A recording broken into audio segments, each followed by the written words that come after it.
What's up YouTube? Welcome back to the channel Sleepy3P. Today we're going to be taking a look at another POG format deck, and that is Umbreon VMAX single strike. So yeah, let's get straight into the deck profile. Before we do, feel free to like, comment, and subscribe down below. Also, remember to sign up for Battle Against Leukemia, which will be in POG format, so you can use this deck list if you want to play Umbreon VMAX in that tournament. Also, as well, on the next day on September 4th, please sign up for POG 2021 as well, as it's basically our world's replacement, run by a lot of fellow Pokemon TCG fans as well.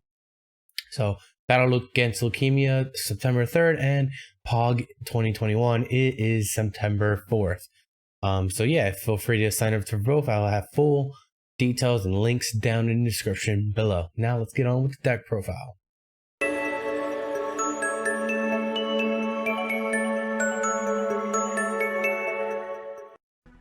Alright guys, before we go on to the deck profile, I'm going to give you guys a quick overview of Umbreon VMAX. Umbreon VMAX is a 310 HP VMAX Dark type with a single strike Umbreon and its ability Dark Signal. When you play this Pokemon from your hand to evolve one of your Pokemon during a turn, you may switch one of your opponent's bench Pokemon with their active Pokemon.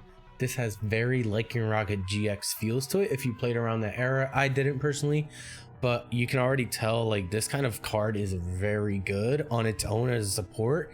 But in this deck, we're going to be using it as a main attacker because its max darkness for a dark and a double colorless is really good. It already does 1-2 hit KO a lot of things. Plus you add in single strike energy, which it can use because it's a single strike Pokemon. It can rack up some damage fairly quickly there, and two-shotting a lot of things, maybe even one-shotting some of these before they evolve into VMAXs. So not too bad of a card at all. We're going to be taking a look at the V2 200 HP dark type. Its attacks aren't that impressive. Mean Look do 30 damage from opponent's defending Pokemon, can't retreat. That Moonlight Blade isn't too bad of an attack. It does 80 plus 80 more damage if you have any damage counters on this Pokemon. So just from one single Houndoom, we can be doing 160 as well with the V if we need to throw some prize trades off. So not a bad card, but still mainly we just want to get into that Umbreon VMAX and hit for that 160 without having to worry about damage counters at all. Onto the deck list, we're going to be playing a 4-4 Umbreon VMAX line as well as a 4-4 Houndoom line with the single strike roar. Once on a turn, we may search our deck for a single strike energy and attach it to one of our single strike Pokemon, and then we shuffle our deck. If we attach it, we can put 2 damage counters on that Pokemon. We're mainly using it for its ability, being able to search out quickly and accelerate energy from our deck to our single strike Pokemon with single strike energy. So not a bad ability to get our attackers up and going in VMAX. And we're also been playing 2 tech attackers in single strike Urshifu V.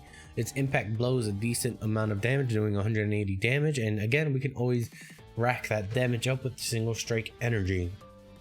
Single strike Urshifu V gives us that fighting type coverage that we may need to hit some fighting type weak decks, such as Pikarom if it's still a thing, and you know, in general it gives us a better type weakness.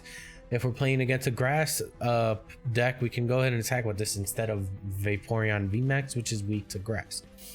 We also have this Stonejourner as a fighting type as well, giving us a 1 prize to kind of throw out some prize trade. Mainly to attack with that Giga Hammer, doing 120 damage. And again, that damage can quickly rack up to numbers past 120 because of single strike energy. We also have Land Pulse if we need to, which does 60 damage if we have a stadium in play, which is not bad for decent chip damage, but again, not an attack we really want to be using that much.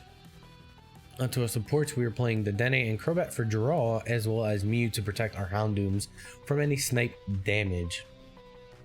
Onto our support line, we're playing 4 Research and 4 Marnie.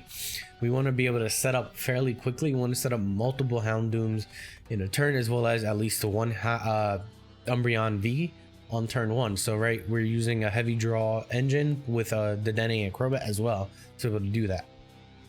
It worked to end off our support line. Of course, I'm playing 1 boss and 1 Bird Keeper. 1 boss again because we don't need damage gust because we have Umbreon VMAX's ability in Dark Signal, and Bird Keeper just gives us a switch out with some draw as well. We're also going to be playing 3 Tower Darkness. This allows us to discard any single strikes that we don't need, possibly, you know, our tech attackers that we don't need. Maybe we don't need a full Umbreon line, so we throw those out and we can draw 2 cards, allowing us to set up a little bit better onto our searches.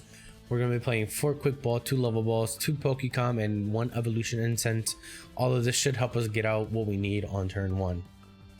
We're also going to be playing 3 Earn a Vitality. We typically play 4 in a single strike deck, but since Umbreon doesn't discard its energy, we only play 3 so that we can shuffle back 2 single strike energies in case they get knocked out or something like that. We don't need as much as recovery, again, because Umbreon holds on to that energy. On top of that, we're going to be playing 1 Switch and 1 Rope for mobility. The Rope also gives us an additional Gust option as well. We're also going to be playing 1 Air Balloon, allowing us to get free retreat on most of our attackers, on most of our Pokemon. And then we're going to be playing Scoldus Groan for 1 fighting energy. Does 10 damage plus 10 more damage for each damage counter on this Pokemon. Nice little scroll to have in case our opponent, you know, brings us to the point where we're close to getting knocked out. If, let's say, our Umbreon takes 300 damage, we can do 310 damage back.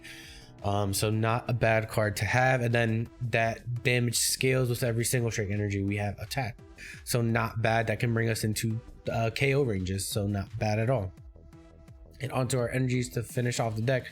We're playing a ton of special energy. First off, 4 single strike energy, basically giving us 20 plus damage and serving as a fighting and a dark energy. Then we have 2 capture energy, allowing us to, you know, attach to this to a Houndour. While attaching this to an Umbreon VMAX allows us to get our Houndours a little bit better as well. We're also playing 2 hiding dark energy, giving us a little bit more also as well retreat ability, and then 2 impact energy, giving us that flexibility of energy attachments in case we do need to attack with a single strike Urshifu V or Stonejourner.